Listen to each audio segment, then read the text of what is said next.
Donald, be nice. Quit picking on that hen.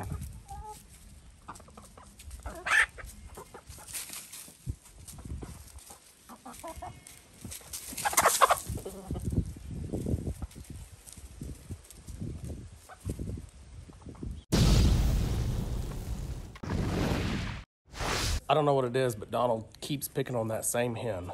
It's not a rooster. It's definitely a hen. I just have no idea. It's just that one. It's like he does not like her. Today's video is going to be inside the bathroom. We're going to finish up on those shelves, but I do want to come out here and talk about our Muscovy ducks real quick. I've had a question a couple of different people ask, probably about 4 or 5 different people asked this question. And it's, why don't I have like a little small pool of water in here for these little baby ducks? I did just clean out their paint can or paint tray here. Gave them fresh water. They got plenty of feed.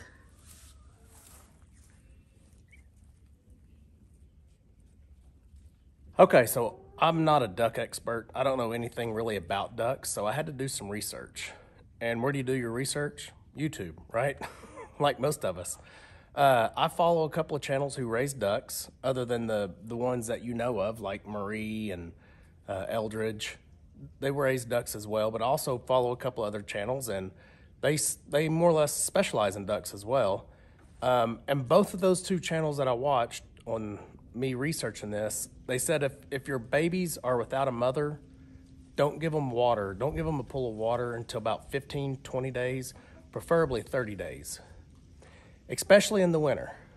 And the main reason's because in the wild, when the mother's raising them, they nestle under the mother's feathers and stuff, and the mother has oil on her. And the babies don't produce that oil yet. And that oil is what helps the babies stay dry. It helps repel the water. It helps things like that. And in this situation, when there is no mother, it's best to keep the babies as dry as possible for the first 15 days, they say, but preferably 30. They should start producing that oil within 20 to 30 days, sometimes as late as 2 months. But once they start producing that oil, or if it's warmer weather and the water's warm and they can, get their body heat back up, it's okay to put them in water. But we're right in the middle of winter, and I just don't want to take a chance. I do have 2 heat lamps in here. I probably could put some water in here and they could swim around. But I'm going to wait probably a good 20 days before I make that decision. I know a lot of y'all want them to have water right now, and I do too. I mean, they're ducks. That's what they do. They swim. But I want to play it safe and wait this out a little bit longer. One thing also that both of these channels said was if your ducks are going to be pets and you want to handle them and stuff, you need to start picking them up and working with them right away. And we have done that some, but not enough. So I should be coming out here more often, getting Rhineland out here, touching them, picking them up, petting them, loving on them, things like that. So we're going to continue with that as well. Okay, now I'm going to take you back in the house. We're going to work in the bathroom on that shelving area that we the last video had. So I shot all this video that you're about to watch yesterday, and at the end I'll come back in and show you kind of what I've finished up on and what my plans are after that. All right, we're back in the bathroom. I'm going to try to finish some of these shelves behind me. You guys can kind of see right behind me. I have put in the little, this is 1/4-inch plywood. We're going to paint it, I think we're going to paint it white, so the white will show through. But then the fence picket is what's going to frame out the shelves and actually be the shelves.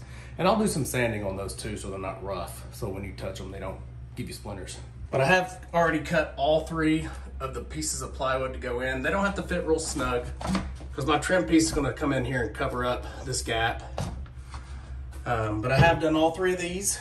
So when I do these 2 right here with the plywood, I'll try to show you how I cut those. I use a track saw.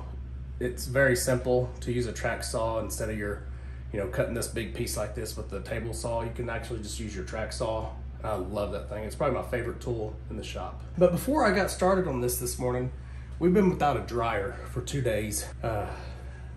Anyway, I'll explain it in there. So yeah, I'm doing this. Let me show you. So our dryer, the heating element burnt out on it, and it's been burning out. This is probably the 5th one I've put in the last 4 years, I'd say. And it's my own fault, but it is time consuming. So when we originally designed this house, we didn't have the garage. So the dryer was on the outside wall and it was just going to be vented outside. Then we made the shop bigger so we could have the garage.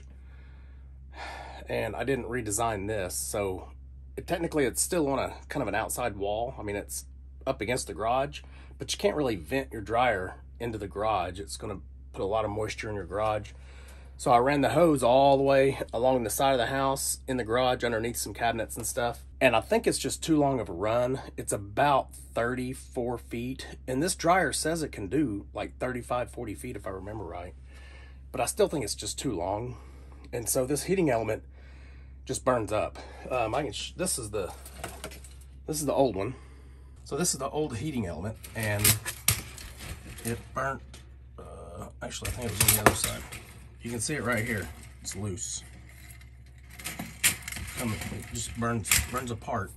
So then your dryer is just tumbling closed without any heat, so it won't dry anything. So, like I said, this is the 5th one I've done. It's my own fault, of course. I should have redesigned this after I added the garage. I may try to find me, this dryer is kind of old, so I may try to find one that can push, you know, maybe 50 feet and see if that helps, or maybe push up. Some of them can push the air up and out of the house, but they can't go as far up as they can just out. So this will be about an hour job, really. It's not that bad. I've got it memorized on how to take it apart and put it together. So it's not too bad, but you do end up cutting your finger on some of this stuff like I did, so. Okay, so now you see what I spent my first hour doing this morning, an hour and a half maybe. Kind of frustrated me a little bit. It wasn't as easy as it has been in the past because it's getting old and things are getting bent and things like that. So I've got it running, haven't tested it yet. Let's go in here and see if it's actually producing heat. Should be, unless I did something wrong. All right. Now, let's see what's going on in here. Oh yeah, nice and warm. Good job. Good job to myself. So now we can spend the rest of the day working on these shelves. Okay, so before I go any further, I brought Tonya in here. So the the plywood that's in here, 1/4 inch plywood, I've been wanting to paint it white with the, because your fence pickets are gonna be stained. You wanna stain those. And I think it'd be a good background, like to paint these white. Yeah. Are they they're not quite all the way over, is that okay? Yeah, it's gonna be covered up with the trim. Oh. Okay. Yeah, all those gaps will be covered up. Oh, okay. Yeah, don't worry about the gaps that you see. I mean, yeah, looks fine. Is that White a good idea? with stained wood, Yeah. I guess. Yeah, it's fine. And then right behind here, all this green wall, that's also gonna be fence pickets going side to side. Different colors though. Yeah, they'll be all different colors like greens, purples. Green, blue, purple, Blues, gray. purples, grays, yeah. So where Braxton works, they have a wall that is made of fence pickets, and it's stained, and we really loved it the first time we went in there and saw it. So that's kind of what we're mimicking here. We're gonna copy that idea. We'll do white also, just to give it some contrast color. We'll put some white in it as well. I think you guys will like it. Okay, so I'm gonna go ahead and go cut the other 2 pieces of plywood for these 2 openings. Okay, I'm in the shop. I told you guys I would show you one of me cutting one of these plywoods with my track saw. So this is a Makita track saw. They're pretty expensive, but once you get one, it takes the place of your table saw, your circular saw. So it takes place of a couple of tools. So if you don't even want to buy those, just start with this. It'll save you a lot of headache. Really worth it. So you can see here, you may be able to see it. That's my measurement, and I measured it down there from this edge right here. So I need this area, and this is the track. It goes right up against your, line like that, and you're gonna do the same thing down at that end. And then this is a saw. It's a heavy duty dude. It's obviously it's cordless. It's got 2 batteries. So the saw sets on the track like so, in this it's a groove right here. So it just follows this track and it cuts in a straight line. I'll try to show you this with one hand on the saw and one hand on the camera.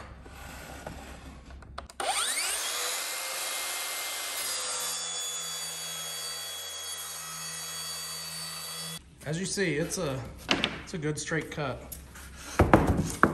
It's very smooth. It's definitely the way to go if you have a lot of work, trim work and stuff like that to do in your house and plywood cuts. makes your job so much easier. All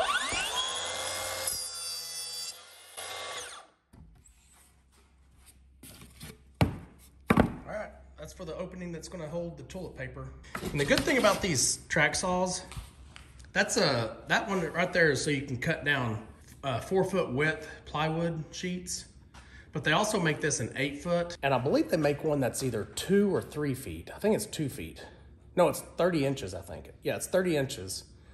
And that would be perfect for these little bitty pieces, because it is kind of a hassle using a 4-foot one on these very small pieces. If you had that 30 inch, they may even make a 15-inch one. I can't remember, but I know they make different sizes. Okay, I got them in. They fit good. So I won't show you any more cutting. I know that bores a lot of y'all watching saws cut, and you really don't have any interest in that.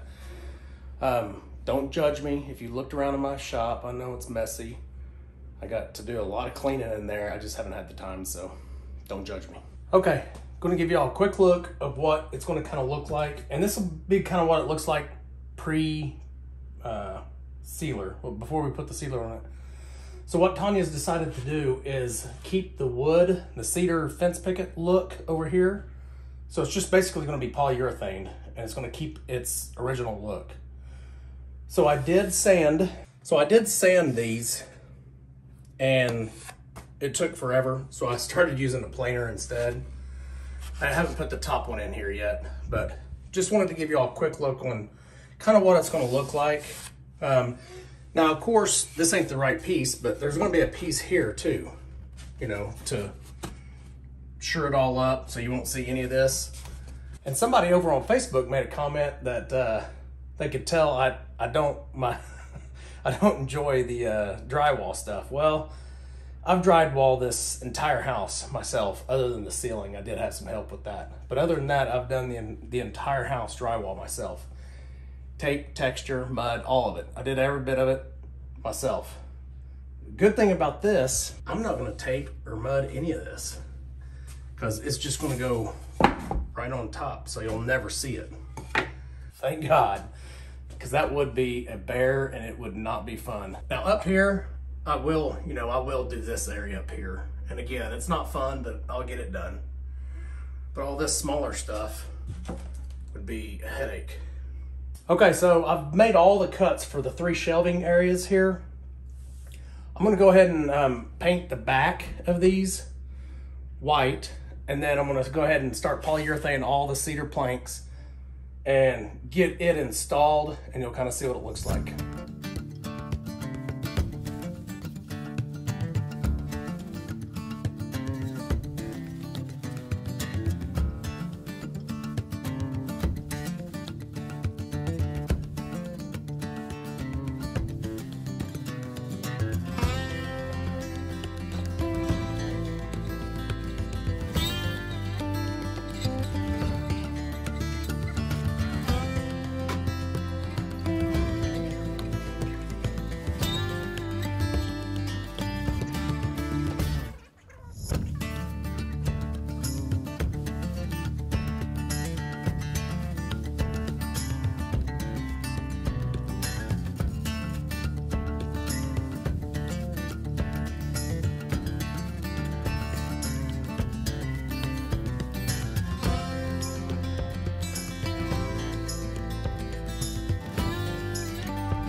Let me give you a sneak peek of what these shelves are going to kind of look like. It's kind of taking some shape here.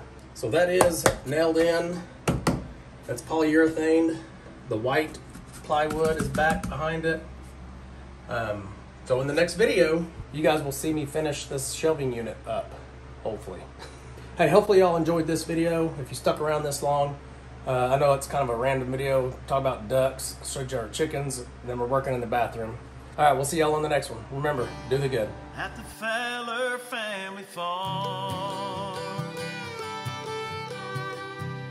Come on.